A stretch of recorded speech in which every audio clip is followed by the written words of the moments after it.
cannot tell you how delighted I am to be with all of you who day in and day out do this magnificent work with those who are in prison and those who are coming out of prison. There are a number of things from my childhood that shape who I am and why I'm always seeking a purpose-driven agenda in whatever I do. I grew up as a sharecropper in Seaboard, North Carolina. Sharecropping is one of the steps removed from slavery. Free slaves had no other way to earn a living, so they often became sharecroppers on the same farms they were once held as slaves. My father never attended school and never learned to read or write, and my mother completed the 8th grade. My 4 brothers never completed high school, and I was the first in my family to go to college. So education was always a primary priority for me. In 1949, when I was 11 years old, a hobo came to our home and knocked on our door and said he was hungry. I noticed that my mother was cooking supper at the time, and she never hesitated to invite him in to eat. He started to eat and what I thought was our supper, and for a few minutes I had an attitude. I thought he was going to eat all of our supper. But just as quickly as I became upset, I looked at my mother and saw her unselfish spirit. And in that moment, a lot changed in me. So much so that as he left, as a hobo left, I ran after him. Having first gone to my room, took every cent I had and ran after him, saying, "Mr. Hobo, Mr. Hobo." And as he turned around, I gave him all the change I had collected the past year and what I had hidden under my mattress.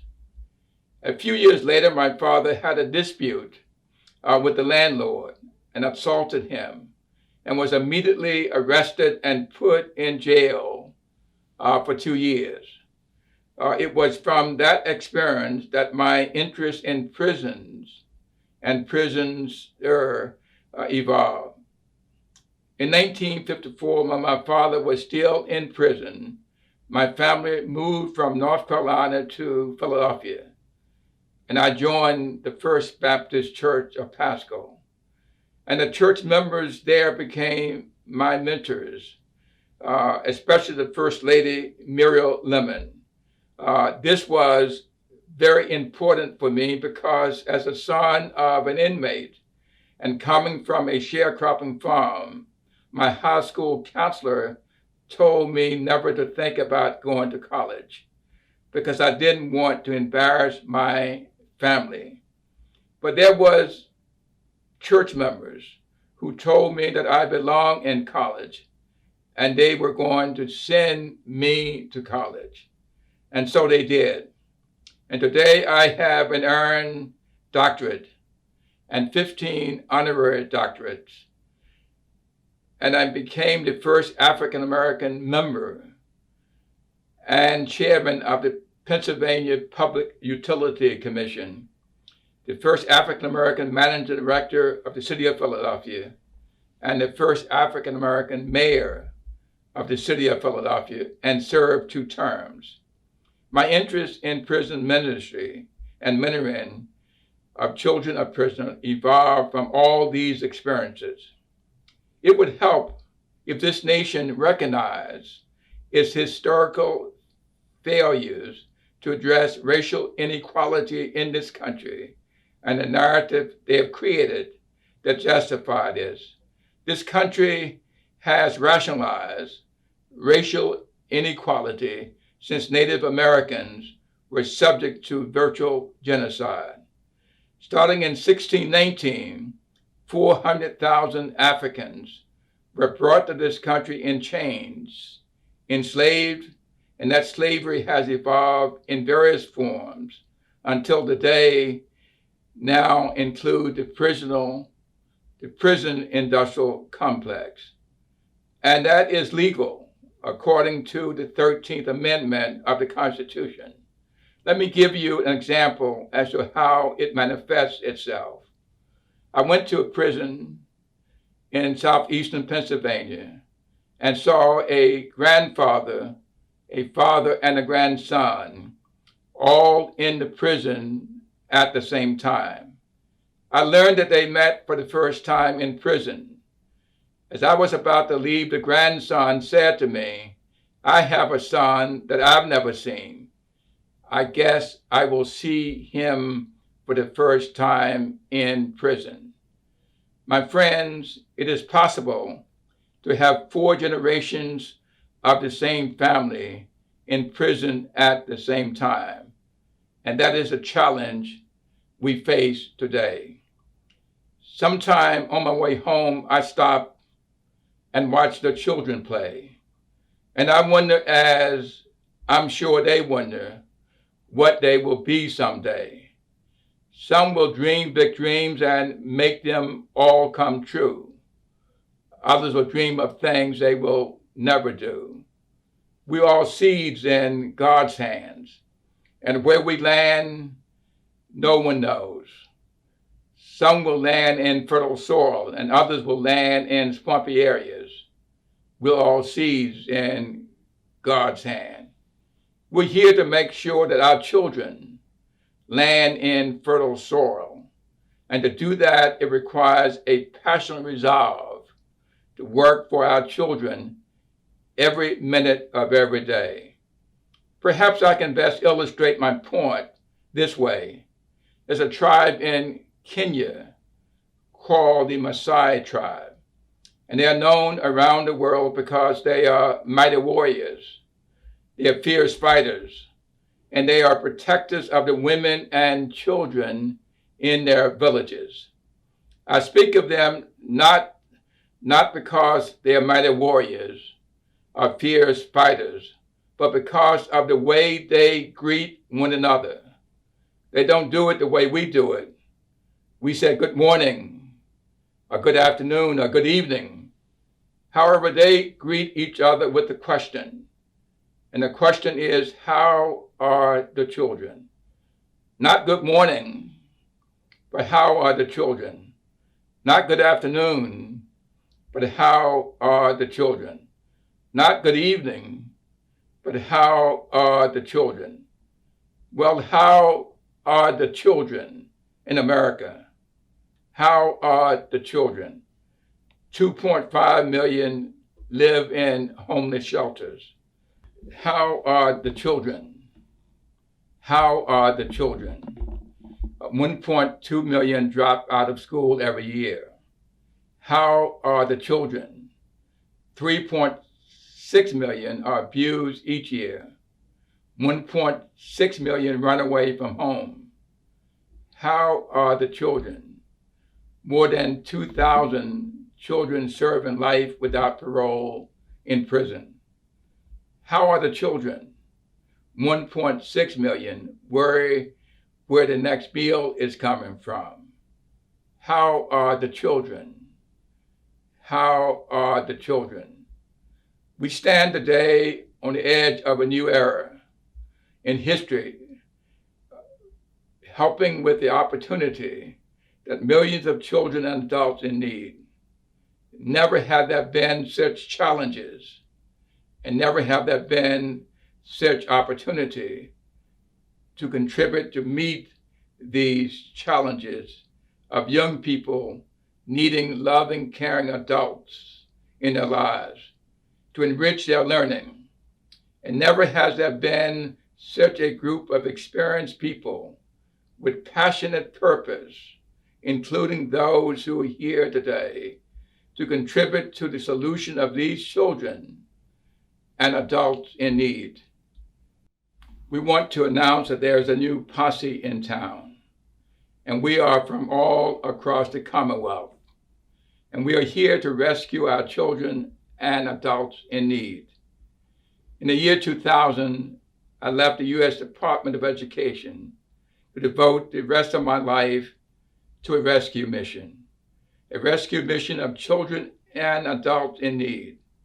There are too many children in this country who wake up each day and there's no one who cares if they eat breakfast or if they do their homework or even if they went to school or what they did all day outside of school and with whom and was it legal.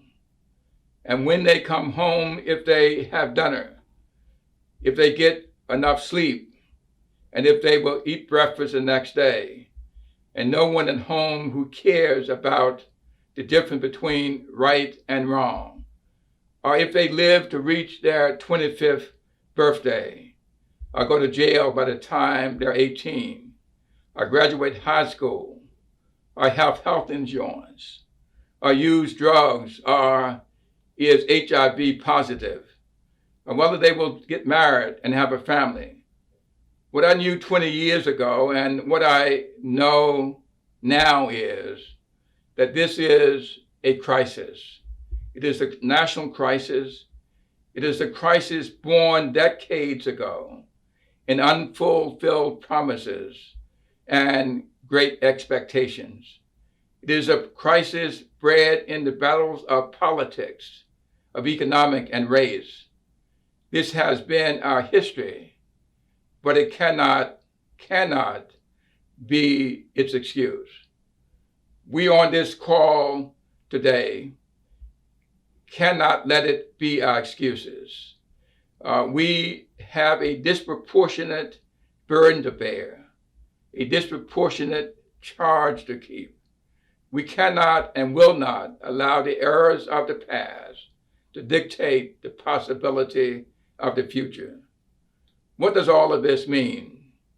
There's a crisis in our criminal justice system today, a crisis we must not ignore.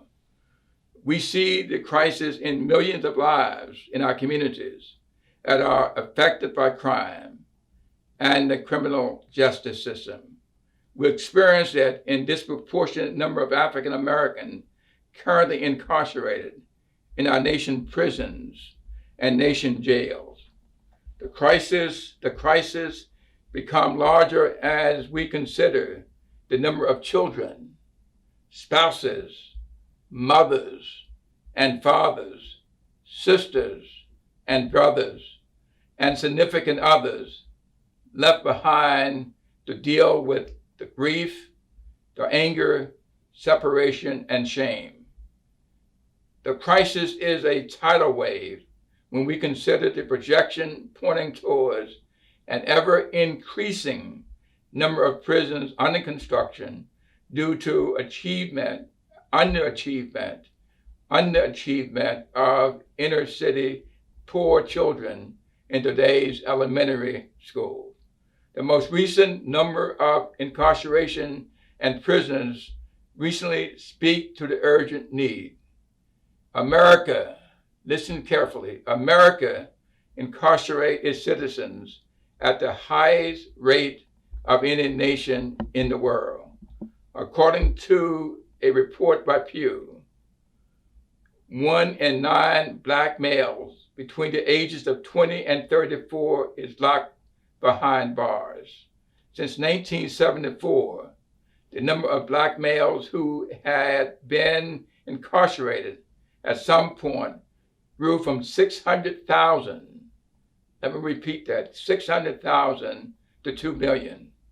Unless incarceration rates decline, about 1/3 of all African American males are expected to go to jail, to prison in their lifetime, compared to 1 in 6 Latino males and 1 to 17 white males. What I learned is that if we're going to get this job done, there are 5 things we must do. Number 1, be mission-oriented. Break down barriers. Level the playing field for everyone. Stay focused on what we're trying to do. Model justice and integrity in everything we do. In the past decade, we've had great triumphs, but much trauma remains. The challenge is social surgery for the survival of those people in need. None of us can meet the challenge alone. It takes cooperation. It takes commitment. It takes communication. All of us are, in the words of Dr. King, caught in a network of inescapable mutuality. We cannot afford to live within a veil of illusion, the illusion of safe isolation. The plight of our children, young children and adults needing a loving, caring adult, dedicated people in their lives, has erased the line of demarcation. We must build on what we have learned in the past 20 years. If we stop now of ensuring the fulfillment of the American dream of these people in need, we could, in the next decade, find ourselves lost in the maze of an American nightmare.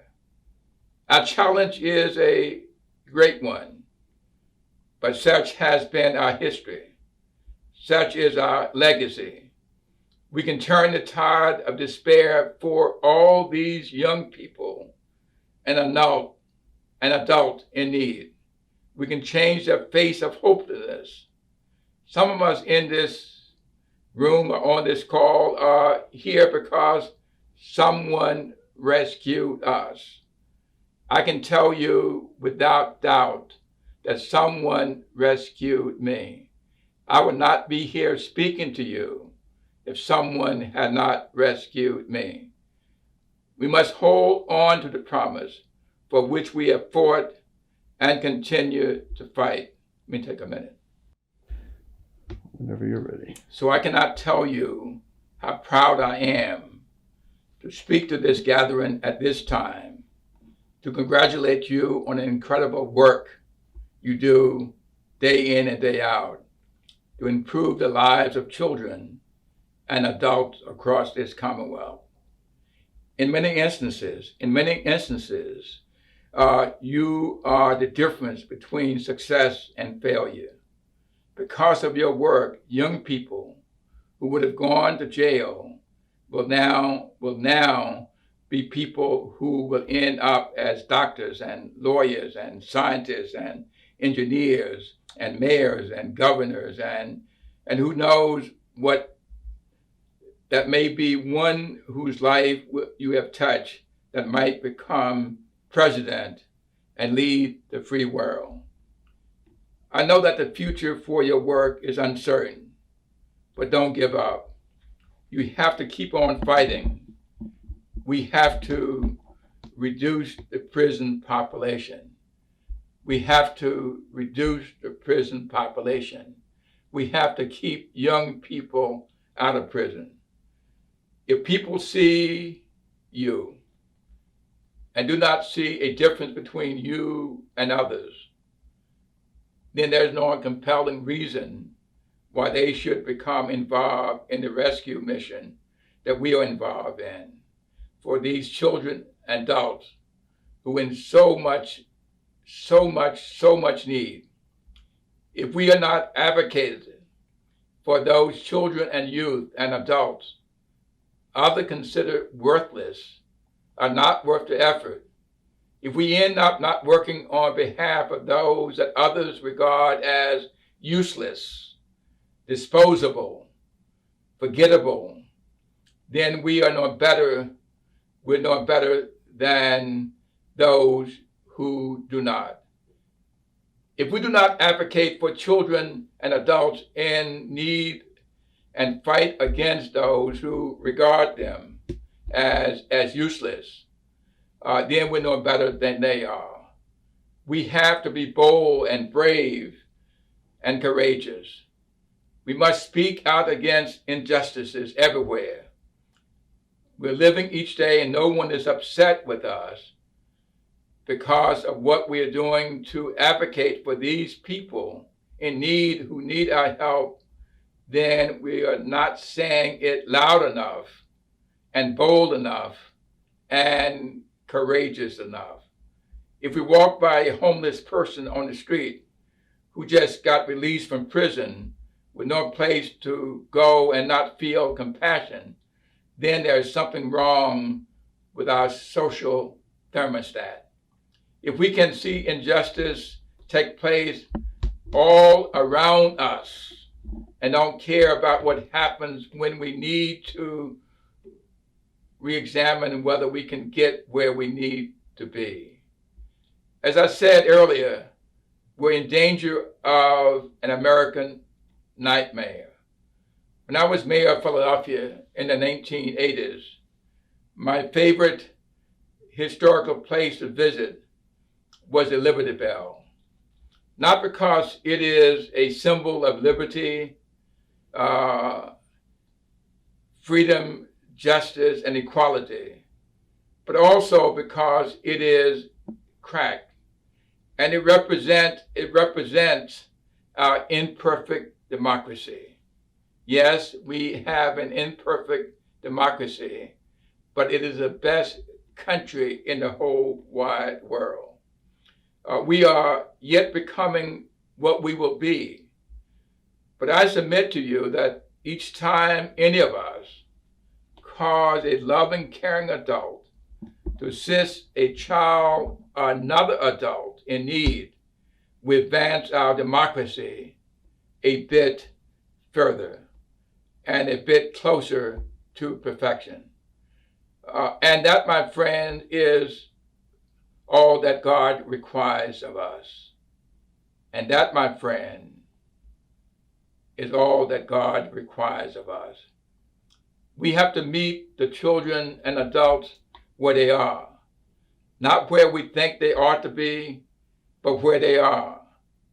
So what's next? Some of you may not have the tools you need to face this ever-changing world, pandemic all around us. You've not been taught all the things you need to know to move on to the next stage in life. There is enough experience out there, however, to help you meet all these challenges. Don't be afraid to seek it. Don't be afraid to ask someone to help you. Don't be seduced by the secular world or get caught up in yourself. It's really not about you. It's about service. It's not about you. It's about service. It's about purpose. It's about God. Don't forget what God called you to do. If He calls you, don't talk back. Just do it. Don't quit because it's too hard. When you consider that Christ died for you, what you are called to do is a piece of cake. Don't give up because you don't have support. If you're doing what God called you to do, you may not always win a popularity contest. Remember, you're not called to be an icon of wealth accumulation, but a vehicle of wealth distribution. You must say what needs to be said and do what needs to be done. Remember, God expects you to be a light in dark places. You're here to be an advocate for those some consider worthless or not worth the effort.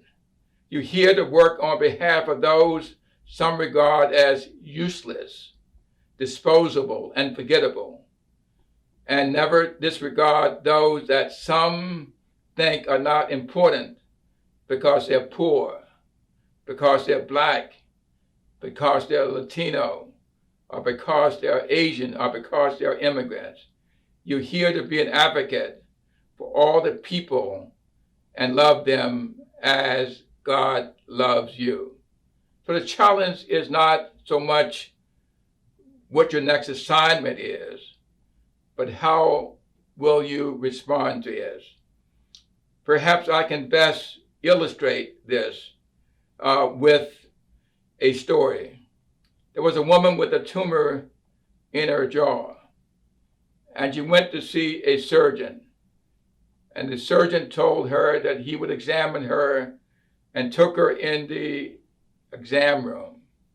And the woman was scared, but she said, there's a tumor in my jaw.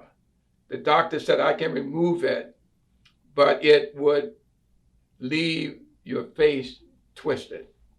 She replied, I know that, but I want to live.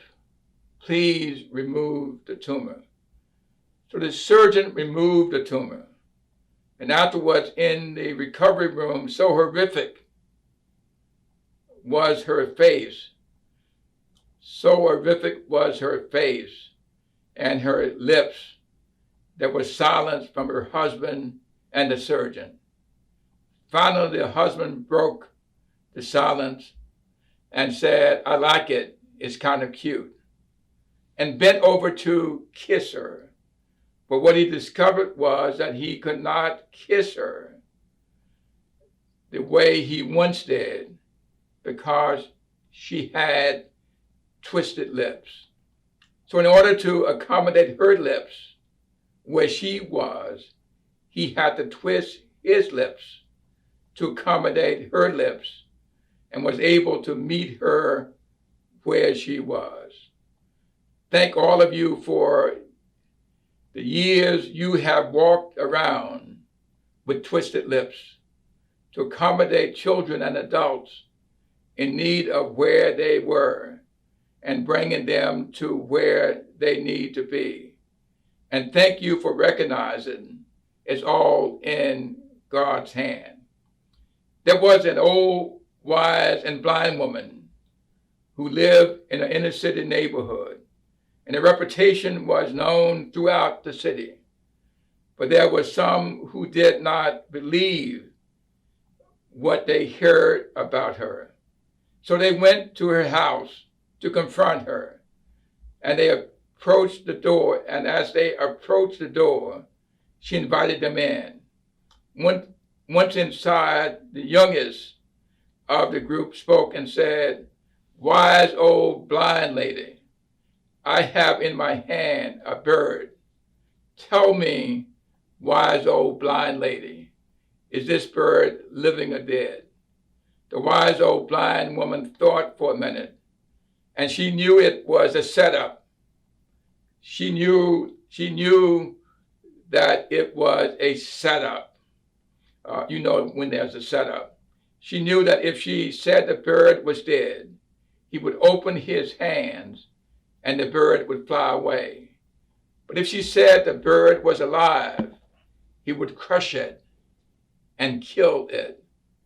So she thought for a minute and responded to the young man, I know not whether the bird in your hand is living or dead, but what I do know is whether that bird lives or dies is all in your hand. Whether that bird lives or dies is all in your hands.